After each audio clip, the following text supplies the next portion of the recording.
उठ रे उठ, पप्पा चाले बघ. उठ, उठला ना, उठ हो बाथरूम मध्ये हो. हा नाही उठाय जायचं नाही स्कूलला, नाही जायचं का? उठ नाही तर पाणी टाकेन तोंडावरती.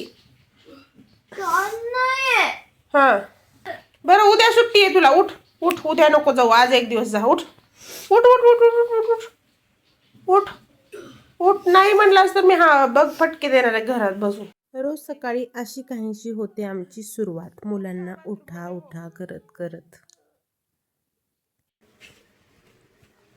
ब्रश कर ना मग. ब्रश करायचं 5 मिनिटात तर नाही, 15 मिनिट धरून बसायचं. काय हो किती ओझ आहे बघा. घरामध्ये भरलेला तांब्या उचलत नाही, पण ना ही बॅग मात्र उचलायला कुठून एनर्जी येते काय समजत नाही. मला ना घेतलं ना येताना अक्षरशः हात दुखतो माहितीये का, खांदा पण दुखतो. किती ओझा असेल बरं? हा तेच बरं 15 वरती असेल हो. 10 कुठलं हे, जास्तच वाटतं बघ. हो हो हो. जेवल्यानंतरच ताट लवकर उचलतं का? नाही ना, उचलतं का? नाही नाही नाही नाही. 2 ताट असले का ते तर असं होतं आम्हाला, आणि बॅग उचलायला एनर्जी कुठून येते माहित नाही. किती बाय काय घालायचं राहिलं? कुठे तुझं आहे का बॅग मध्ये? बॅग काय होतं नाही, थंडी वाजते. हे बघा पाणी प्यायला बसले, ग्लास ठेवला आणि बसले मी जागेवरती, आणि दुसऱ्या क्षणाला लगेच ग्लासला असा हात लागला की ग्लास असा झाला. आणि हे बघा पाणी, हेच दुसऱ्या कोणी केलं असतं ना तिघापैकी मी एवढं ओरडले असते ना, आणि मुलांनी पण केलं असतं ना, त्यांना 1-2 फटके पण पडले असते. असो चला, शेवटी हे क्लीन तर मलाच करायचं, कोणीही करू द्या, माझ्याकडून होऊ दे किंवा इतरांकडून होऊ दे. म्हणून तो म्हणजे एक प्रकारचा राग येतो, बाकी काय नाही, कारण ते काम आपल्याला करायचं असतं. हॅलो गाईज, आता वाजलेले आहेत 1:30 झालेले आहेत, आणि आता झालेला आहे माझ्या बाळाला घ्यायला जायचा टायमिंग. तर मी झाले रेडी, आणि केसाची पूर्ण वाट लागलेली आहे. माझी वेणी ना म्हणजे लग्नाच्या अगोदर किंवा माझं लग्न झालं तेव्हा यापेक्षा डब्बल काय टिब्बल होती, आणि लांबही खूप होती. आता लांबही नाहीये, आणि तेवढी म्हणजे केस खूप गेलेले आहेत असं म्हटलं. पण यापेक्षाही जास्त केसाचं नुकसान होऊ नये म्हणून म्हटलं आजपासून थोडंसं ना बेटर आहे की आपण जास्तीत जास्त वेणी बांधावी. आणि अगोदर ना कंटिन्युअसली वेणी बांधायचे, कधीच केस ना ओपन नसायचे. टिफिन काहीच खाल्ला नाही ना तू? टिफिन काहीच खाल्ला नाही ना?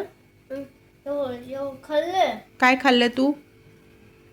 मी जेवढा दिलेला तेवढा राईस परत आणलाय. ऍपल पण रिटर्न तसाच घेऊन आलेला आहे तू.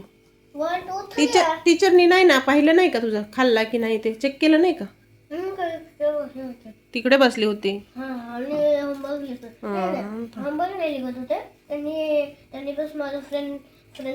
फिनिश कर चल बरं, काही ठेवू नको. आवाज करू, टीव्ही पाहायची. आता मी रेस्ट करते असं तुम्हाला वाटत असेल, पण नाही.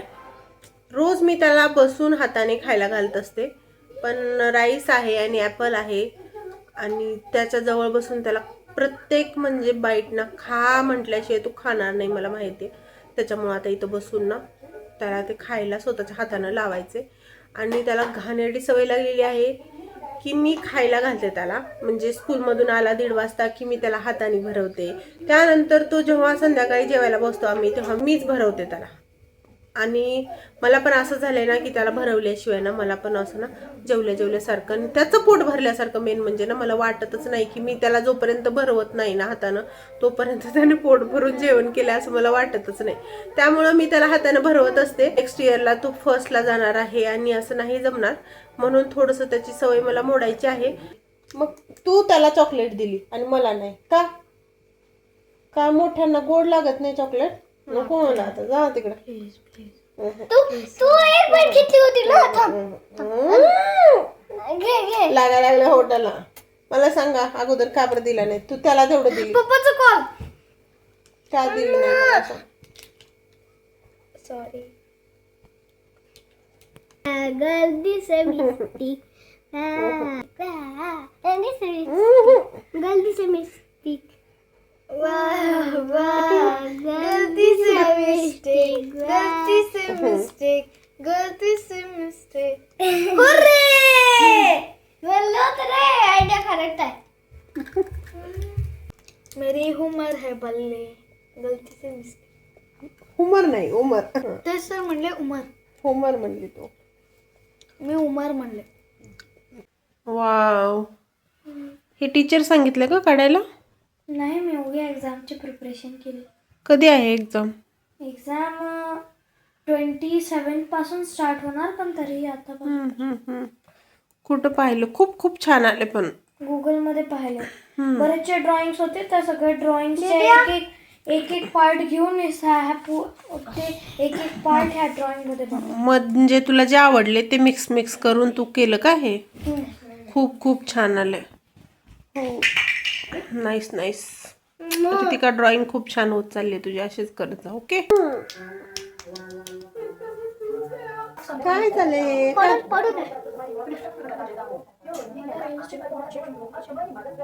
पार्लर आहे काय तुझं? तू काय करतोस ते? पावडर लावते. आणि यामुळं काय होतं? पावडर लावल्यामुळं पिंपल जातात. पावडरने कुठे पिंपल्स जात असतात का?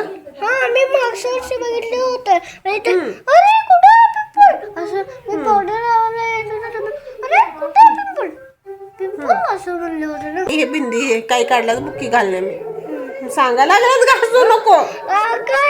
काय नाही जात. तरी घासू नको तिथं. मी नाक फोडेन अशी. असं इकडे बघ, इकडे बघ, अशी बुक्की देणार. काय आहे हे? आल्या काय मोबाईल घेतोस रे लगेच? मी झोपल्यावरती मला माहितीये तू मोबाईल बघत होता. तुला काय वाटतंय की मला माहिती नव्हतं असं वाटतंय का? मला माहिती होतं. मी माझी साईड चेंज केल्या तू लगेच बंद करून खाली ठेवला. मला ते पण माहिती आहे. इकडे लक्ष असते, मी किती पण गाड झोपू देत. कळलं का? हा, कारण लगेच बंद करून माझ्या ना खाली ठेवला पायाखाली मोबाईल, आणि लगेच मला तो मोबाईल असा ना मतलब पायाला गरम जाणवला की माझ्या लक्षात आला हा मोबाईल बघत होता. बघा कसा हसतोय आता. चोर चोर चोर. मग माझ्या अंगावर आणून टाक म्हणजे टाकला, पांघरून आणून ब्लँकेट आणून टाकला. त्याला भूक लागली होती, पण मी झोपले म्हणून मला उठवाय नाही. आणि मी उठून किचन मध्ये गेल्या मला म्हणतोय भूक लागली मम्मा काहीतरी दे. मला थोडंच दूध होतं, तेवढंच दूध अगोदर त्याला गरम करून दिलं. भरपूर काम पडले आणि आता ते करायचं. हे बघा, थोडी भांडी पडलेत भरपूर, आणि आता दिवस पण बुडालेला आहे. दिवसभराची भांडी आहेत. हे कधीतरी असतात कमी, पण टिफिन वगैरे आता सगळे टिफिन वगैरे घासून मग नंतर कडक एक चहा करायचा, आणि त्यानंतर स्वयंपाक. मिस्टर पण आले. सगळी भांडी घासून ठेवलेली आहेत मी तर, आणि त्यानंतर छान असा अद्रकवाली चहा ठेवलेला आहे इथं. किटू, मी आणि पप्पा मॅचिंग तू नाही बघ ना. येलो येलो आहे, येलो मजा येलो. रडतोय किट्टू नाही मॅचिंग नाही. मी आणि तू मॅचिंग आहोत. चिडकू कडक कडक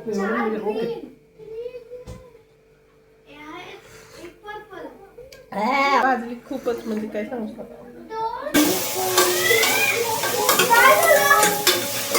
काय झालं? मी केलेली आहे संध्याकाळच्या स्वयंपाकाची सुरुवात, आणि त्यामध्ये मोड आलेल्या मुगाची भाजी आणि त्यासोबत भाकरी बनवायच्या आहेत.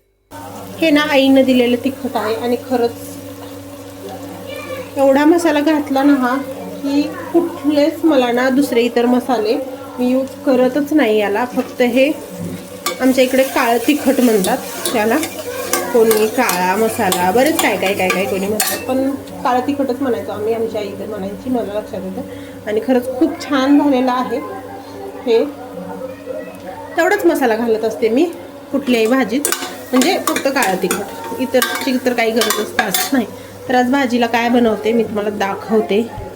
हे बघा, छान असे मोड आलेली मूग आहेत. मटकीची पण अशाच पद्धतीने भाजी बनवतात, पण आज फक्त मूग स्वच्छ धुवून ठेवलेले आहेत, त्यामुळे मी आता काही धुत बसणार नाही. याला धुवून व्यवस्थित त्याला थोडंसं ड्राय करून मग पॅक करून ठेवले होते, तर याचीच भाजी करणार आहे.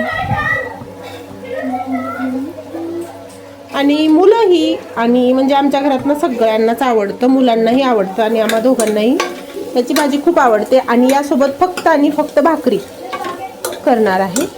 हे पहा, भाजीला छान अशी उकळी आलेली आहे. आता मी याला ना 2 ते 3 आपल्याला जसं छान वाटतं ना, म्हणजे कितपत त्याला सॉफ्ट असं मूग शिजले पाहिजेत या अकॉर्डिंग ना आपण याला शिट्ट्या घ्यायच्या आहेत. मी आता याला ना 3-4 शिट्ट्या, जास्त शिजलं ना जेवढं तेवढंच बेटर, म्हणजे याला 3 ते 4 कुकरच्या शिट्ट्या होईपर्यंत याला कुक करून घेते आणि तोपर्यंत ना भाकरी करून घेते. इकडं भाजी होते, म्हणजे कसं कढईमध्ये वेळ लागतो, म्हणजे मूग किंवा मटकी जे पण आपण बनवतो त्याला, मग मी मुगाची बनवते तर वेळ लागतो म्हणून कुकरमध्ये फास्ट होतं आणि तोपर्यंत इकडं 4-5 मी भाकरी करून घेते दुसऱ्या साईडला. इकडे भाजी पण रेडी झालेली आहे, वाफ जायची आहे आणि मस्तपैकी भाकरी पण बघा टम्म फुगून फुगतायत. ॲक्च्युली ही थोडी छोटी केलेला अशी मी इथं कट झाली, नाहीतर ही पण फुगलीच असते. इथं कट झाली थोडीशी. चला, ऑलमोस्ट सगळा स्वयंपाक झालेला आहे आणि आमचा संध्याकाळच्या जेवणाचा टायमिंग झालेला आहे. आम्ही करतो आता डिनर. तर भेटूया नेक्स्ट ब्लॉग मध्ये. पण तुम्ही जर नवीन असाल तर एक लाईक आणि सबस्क्राईब करायला विसरू नका आणि शेवटपर्यंत व्हिडिओ पाहिला असेल तर नक्की चॅनलला सबस्क्राईब करा. चला तर मग भेटूया नेक्स्ट ब्लॉग मध्ये. बाय.